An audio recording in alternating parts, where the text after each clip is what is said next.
Let's come to the second question, which is corruption is the manifestation of failure of core values in the society. They are talking about corruption here, and it is saying how corruption comes up in the society when there is lack of moral values, or when there is a degeneration of moral values in the society, or failure of core values in the society. The second part of the question says, in your opinion, what measures can be adopted to uplift the core values in the society? So, two important concepts here. One is corruption and second is core values. Core values, this is one concept, and when those core values are lost, or they are degenerated, or they are decreased, as is written in the question, failure of core values, then the result is corruption. So, you should have knowledge about these two concepts. First concept is core values and second concept is corruption.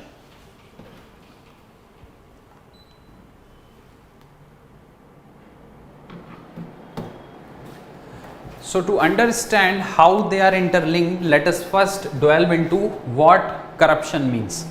Corruption is opposite to probity. The opposite of probity is corruption. What is probity? It means strong moral sense. It does not have a standalone definition of its own, but probity involves the important elements of accountability, transparency, characterfulness, uprightness, honesty and integrity. So, if you have characterfulness, or you have uprightness, you have accountability, integrity and honesty, transparency in the system, the opposite of it would be corruption. For example, instead of transparency you have secrecy, instead of integrity and honesty you have dishonesty, instead of accountability you have no accountability, and whoever takes the decision is not accountable, as happens in public administration, because the rules and the laws and the regulation is so much and so cumbersome, and the people who are making it have not defined clear rules and regulations in such a way that it confirms the accountability on one person. So, the accountability is spread over too many people, and hence nobody is responsible. So, that is what is lack of responsibility in Indian context. Then if you do not have the character and the uprightness in all the matters of ethics and morality, the quality of man is very important. If the quality of man is not good, that means the uprightness and characterfulness is not there, it becomes very difficult to ensure morality, ensure probity and ensure ethical governance. So, our opposite to it is corruption. How can corruption be manifested in the society? There are few examples, such as bribery. It is very common, we see it everywhere. Official asking for money, demanding for money, or he has been paid money without even asking for it. So, this is what is called bribery, which is very common even from the smallest of the business to the biggest of the business, like acquisition of warships and aeroplanes and the defense material. Everywhere bribery is involved. There is this cut of the officials and the politicians and the middlemans everywhere. So, this bribery is a very basic form of corruption which we see in our society, prevalent in our society. Second is embezzlement or misappropriation. Embezzlement or misappropriation. You try to misappropriate the value of a resource. Let's say a land which could have been sold by the government in 100 crores have been sold in 80 crores or 50 crores to a company. Okay, that is misappropriation. Misappropriation of fund also means that the funds which were set aside for a particular project, let's say for the betterment of the women child in villages, has been spent on luxuries of of providing housings to MLAs or MPs in that area. So this is also called misappropriation of fund. So misappropriation. Then kickbacks.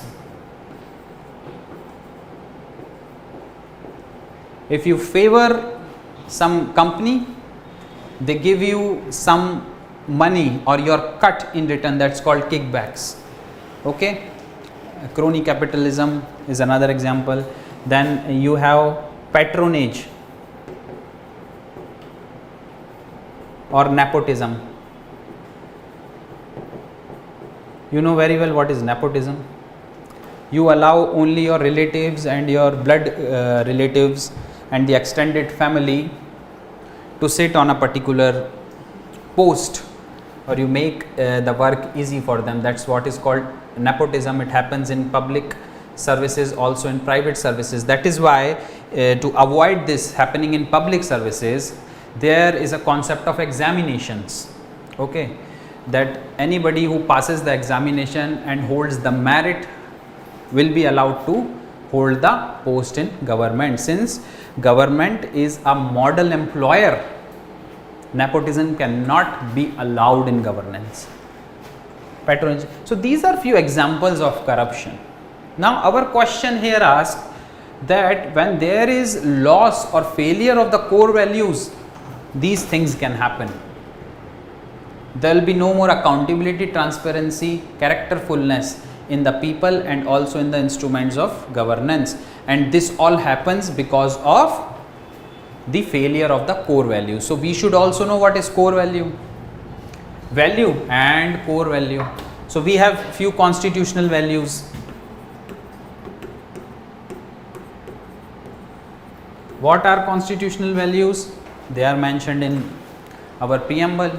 There has to be justice, social justice, economic justice, political justice, equality has to be there, status and opportunity has to be given to everybody in an equal proportion. There is also a concept of reservations in India where the downtrodden have been uplifted to the mainstream society. For that's also a concept of equality. Unequals cannot be treated equally. Then we have unity and integrity of the nation. Those are the core constitutional values, but there are other values in the society such as characterfulness, such as uprightness, such as accountability and transparency. Okay, and these values in the governance, when they are missing, what ends up happening is corruption. So this thing which we have defined in probity, characterfulness, uprightness, accountability, integrity and honesty, transparency, are also those core values which are responsible for minimizing the corruption or eliminating the corruption in the society. So core values are constitutional core values and general core values of accountability, honesty, integrity and things like that. We have already discussed. So the question says that failure of core values, failure of these values results in corruption in the society, and we can see the very clear linkages between the two. Now let us delve into why those core values are a failure in today's modern society. One of the reason is there is more of materialism and less of spiritualism. There is less God fearing attitude among the people. Okay, so spiritualism is missing. Another thing, if we come to the governance part, the checks and balances are not proper, or there are loopholes. Checks and balances problem. This thing helps the politicians or the bureaucrats sitting in powerful positions to exploit the public funds and enter into the practices of corruption. Okay, so these are few reasons why core values are failing. Then we in a way also put too much value on the person who is being corrupt, or in a way we can say glorifying the corrupt person, glorification of corrupt. Then one more thing, article 311, which saves the bureaucrats. This article has came in the way of accountability too many times. We cannot, or the tribunals cannot directly punish the public officials, the bureaucrats, because of this article, which also results in increasing their confidence in doing the corrupt activities in the government. Then the rules and the regulations which have been made have been deliberately formed in such a way where you can see the loopholes, and by exploitation of those loopholes the core values can be exploited, and that can result in corruption. So these are few examples, these are few reasons why the core values are decreasing in the society. So our question asks about why the failure of core values results in corruption. So we have, I think, very well framed all the concepts in a very organized way, and we have given the answer that because of the failure of core values, because of these reasons, because of the loopholes, because there is no punishment, appropriate punishment, or the that too much time is taken by the judiciary or the tribunals to punish an official, or the protection available to the officials under article 311, and then the loopholes created by officials. All these things are happening in the society, which gives them confidence to involve themselves in corrupt activities. And these core values, the constitutional core values and the general core values of accountability, integrity, honesty, characterfulness, they have also been decreasing or failing over the period of time, which results in bribery, which results in embezzlements, disproportionate incomes, and kickbacks, and patronages and nepotism. So there is a great link between the failure of core values and corruption in the society. So I hope this information helps you in writing your answer for the civil services main examination.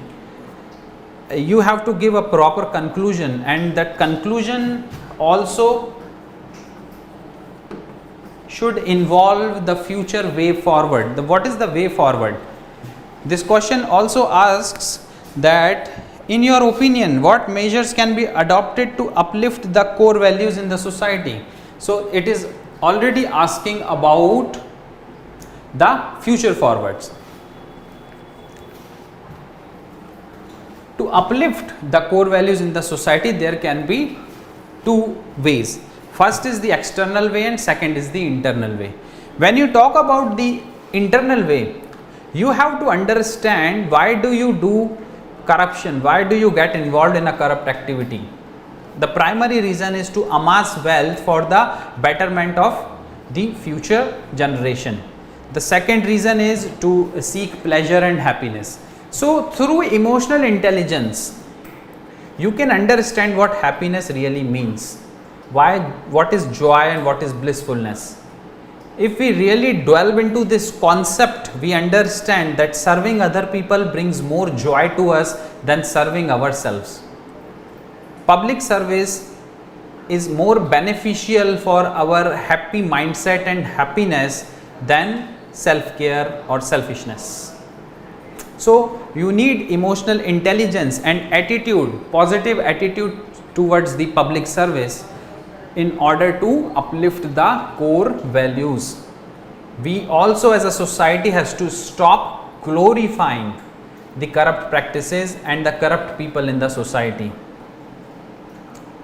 So this is in a way internal mechanism through self-awareness and through self-regulation, where you can change your attitude, you can change the emotional patterns, behaviors and other elements of your attitude in order to bring a positive change in corrupt practices. That means to eliminate corruption.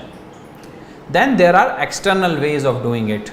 The internal ways in a broader sense involves the effort not only from the society, but the maximum effort has to come from the individual himself. You have to have a rational mind in order to understand that having too much of corrupt money is not going to make you happy, but rather it is going to make you more fearful that what if I get caught tomorrow and my whole image is destroyed. And you also have to understand the bad impact of corruption on the society.